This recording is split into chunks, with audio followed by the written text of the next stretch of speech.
ನಮ್ಮ ಹೆಸರು ದೇವರಾಜ್ ಅಂತ ಹೇಳ್ರಿ. ಹಾ ರೀ. ನಮ್ದು ಅಣ್ಣಿಗೇರಿ ತಾಲೂಕು, ಧಾರವಾಡ ಜಿಲ್ಲಾ ರೀ.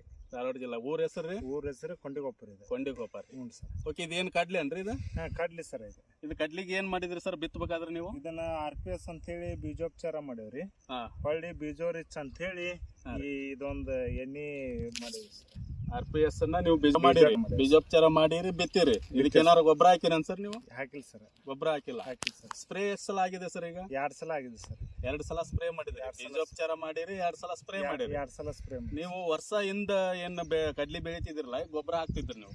ಗೊಬ್ಬರ ಹಾಕ್ತಿದ್ವಿ ಸರ್. ಈ ವರ್ಷ ನೀವು ಗೊಬ್ಬರ ಹಾಕಿಲ್ಲ? ಗೊಬ್ಬರ ಹಾಕ್ತಿವಿ ಸರ್. ಬರೀ RPS ಇಂದ ನೀವು ಬೀಜೋಪಚಾರ ಮಾಡಿರಿ, 2 ಸಲ ಸ್ಪ್ರೇ ಕೊಡಿ. 2 ಸಲ ಸ್ಪ್ರೇ ಮಾಡಿ ಸರ್. RPS ನೀವು ಬೀಜೋಪಚಾರ ಮಾಡಿ ಸ್ಪ್ರೇ ಮಾಡೋದ್ರಿಂದ ಏನ್ ಅನಿಸಿದೆ ಸರ್ ನಿಮ್ಗೆ? ಈಗ ಹಿಂದಿನ ಬೆಳೆಗೂ ಈಗಿನ ಬೆಳೆಗೂ ಏನ್ ವ್ಯತ್ಯಾಸ ಆಗಿದೆ ಸರ್? ಹಿಂದಿನ ಬೆಳೆಗೆ ಇದಕ್ಕಿಂತ ಕಡಿಮೆ ಇರ್ತಿತ್ತು ಸರ್ ಬೆಳೆ. ಇದಕ್ಕಿಂತ ಹೂವು ಮೂಪು ಕಡಿಮೆ ಇರ್ತಿತ್ತು ಸರ್. ಆದ್ರೆ ಇದು ಈ ಸಲ ಕಾಯಿ ಹೆಚ್ಚಿಗೆ ಇದೆ ಸರ್. ಮೂಪುನು ಹೆಚ್ಚಿಗೆ ಇದೆ, ಗಿಡಾನು ಪಲ್ಲಸಿದೆ, ಚಲೋ ಇದೆ ಸರ್. ಬಟ್ RPS ಹೊಡಿದ್ರಿಂದ ನಿಮ್ಗೆ ಒಳ್ಳೆ ರಿಸಲ್ಟ್ ಬಂದಿದೆ.